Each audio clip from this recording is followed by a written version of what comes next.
নমস্কার দর্শক বন্ধুরা, আমি আয়ুর্বেদিক জ্ঞান বাংলার পক্ষ থেকে অর্ণব বলছি। আশা করি আপনারা সবাই ভালো আছেন। এই ভিডিওতে জানাবো কিভাবে গুলঞ্চের চিনি বা গুলঞ্চের সেচ সার বাড়িতেই সহজেই প্রস্তুত করে নিতে পারবেন। আর জানাবো কিছু ব্যবহারিক প্রয়োগের কথা। আর সবশেষে জানাবো কোন কোন ক্ষেত্রে গুলঞ্চ খাওয়ার ব্যাপারে আপনারা একটু সাবধানতা অবলম্বন করবেন।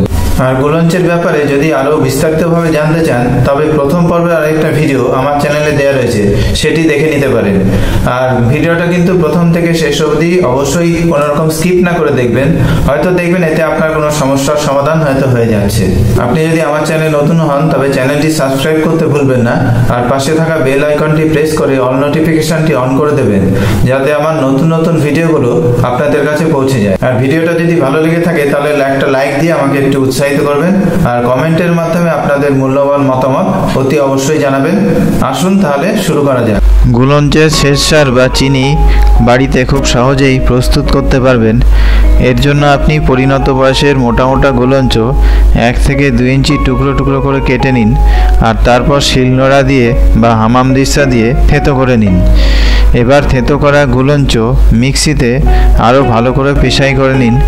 এবার একটা পাত্রে যে পরিমাণ গুলঞ্চ নিয়েছেন তার 8 গুণ পরিমাণ জল নিয়ে ভালো করে মশটাতে বা চটকাতে থাকুন, যাতে স্টার্চ পার্টটা বেরিয়ে আসে। এবার সারা রাত এটা এইভাবে রেখে দিন। পরের দিন সকালে খুব সূক্ষ্ম ছাঁকনি দিয়ে জলটা ছেঁকে নিন আর সমস্ত ছিবড়ে অংশগুলো আলাদা করে নিন।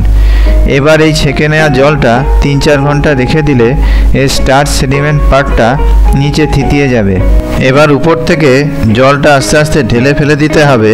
আর স্টার্চ সেডিমেন্ট পার্টটা রোদে বা ফ্যানের হাওয়ায় শুকিয়ে নিতে হবে। এভাবেই সাদা গুঁড়ো গুলঞ্চের সেচ সার বা চিনি বাড়িতেই খুব সহজ পদ্ধতিতে প্রস্তুত করে নিতে পারবেন। এবার এটাকে একটা এয়ারটাইট ময়েশ্চার প্রুফ পাত্রে রেখে দিন। এটা যেদিন তৈরি হয়েছে তার 2 বছরের মধ্যে ব্যবহার করতে হবে। তবে পাত্রটি খুলে ফেলে 1 মাসের মধ্যে ব্যবহার করে নেওয়াই ভালো। গুলঞ্চের সেচ সারে অ্যান্টিপাইরেটিক এবং অ্যান্টিভাইরাল গুণাবলী থাকার জন্য এটি শরীরের তাপমাত্রা কমাতে সাহায্য করে। তাই যে কোনো রকম জ্বর, যেমন ডেঙ্গু, সোয়াইন ফ্লু, ম্যালেরিয়া ইত্যাদি যে কোনো রকম জ্বরের ক্ষেত্রে ভালো কাজ দেয়।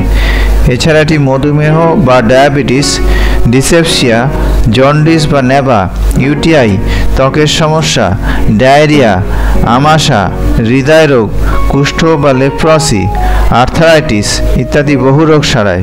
এটি একটি ভালো ইমিউনোমডুলেটর বলে অনেক রোগ প্রতিরোধ শক্তি বাড়ায়।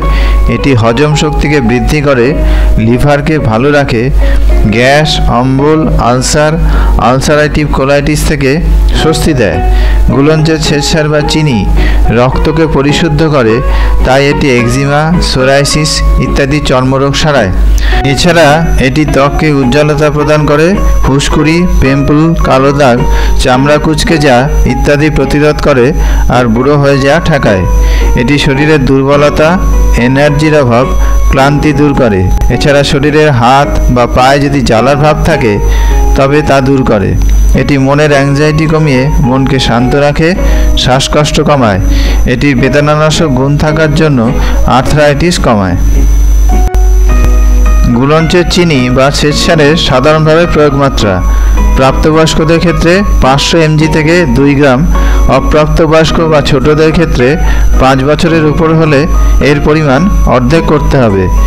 এটা সাধারণভাবে দিনে 1 থেকে 2 বার অথবা চিকিৎসক যেভাবে পরামর্শ দেবেন সেইভাবে খেতে হবে। এটা ঘি বা মধু সহ খাওয়া হয়ে থাকে। খাবার পর 1 কাপ গরম জল খেতে হবে। এবার আমি আপনাদের কয়েকটি সাধারণ রোগের ক্ষেত্রে এর ব্যবহারিক প্রয়োগ জানাবো। যদি শারীরিক দুর্বলতা থাকে, হাতে পায়ে হয়তো জোর পাওয়া যাচ্ছে না, এক্ষেত্রে 1 গ্রাম গুলঞ্চের চিনি বা সেচ সার অল্প ঘিয়ের সঙ্গে মিশিয়ে একসঙ্গে খেতে হবে। তবে এই দুর্বলতা আস্তে আস্তে কমে যাবে। গুলঞ্চ স্ট্রেস কমাতে দারুণভাবে সাহায্য করে, তাই মানসিক চিকিৎসায় এটি ব্যবহৃত হয়ে থাকে। এটি মস্তিষ্কের টক্সিনগুলো পরিষ্কার করে আর স্মৃতিশক্তি ও মনোযোগ বাড়াতে সাহায্য করে। এটি বাত ও পিত্তদোষ দূর করে এবং একে স্বাভাবিক রাখে, যেটা সেরাটোনিন হরমোন ক্ষরণকেও স্বাভাবিক রাখতে সাহায্য করে। তার ফলে এটি অ্যাংজাইটির বিভিন্ন লক্ষণ যেমন অস্থিরতা, অস্বস্তি, হাত পা ঠান্ডা হয়ে যাওয়া ইত্যাদি কমায়। তাই মস্তিষ্কের যদি দুর্বলতা থাকে তবে 3 রতি বা 0.36 গ্রাম থেকে 1 আনা বা 0.73 গ্রাম পরিমাণ গুলঞ্চ চিনি অল্প পরিমাণ দুধের সঙ্গে মিশিয়ে খেতে হবে, তবে এর ভালো উপকার পাবেন। প্রমেহ রোগ হলে প্রস্রাব করার আগে বা পরে অনেক সময় লালার মতো বেরিয়ে আসে। সাধারণত অল্প বয়সী পুরুষদের মধ্যে এটা দেখা যায় বিভিন্ন কারণে। এর প্রভাবে শরীরও আস্তে আস্তে দুর্বল হয়ে যেতে থাকে। এর থেকে মুক্তি পেতে 8 গ্রাম গুলঞ্চের শ্বেতসারের সঙ্গে 8 গ্রাম পরিমাণ কাবাব চিনি দুধের সঙ্গে মিশিয়ে খেতে হবে। কদিন এইভাবে খেলেই ভালো ফল মিলবে। জ্বরের ক্ষেত্রে প্রাপ্তবয়স্কদের 500 mg থেকে 2 গ্রাম গুলঞ্চের চিনি বা শ্বেতসারের সঙ্গে 1 চা চামচ সুদর্শন চূর্ণ মিশিয়ে খেতে হবে। আর প্রত্যেক ক্ষেত্রেই অপ্রাপ্তবয়স্কদের জন্য পরিমাণটা অর্ধেক হবে।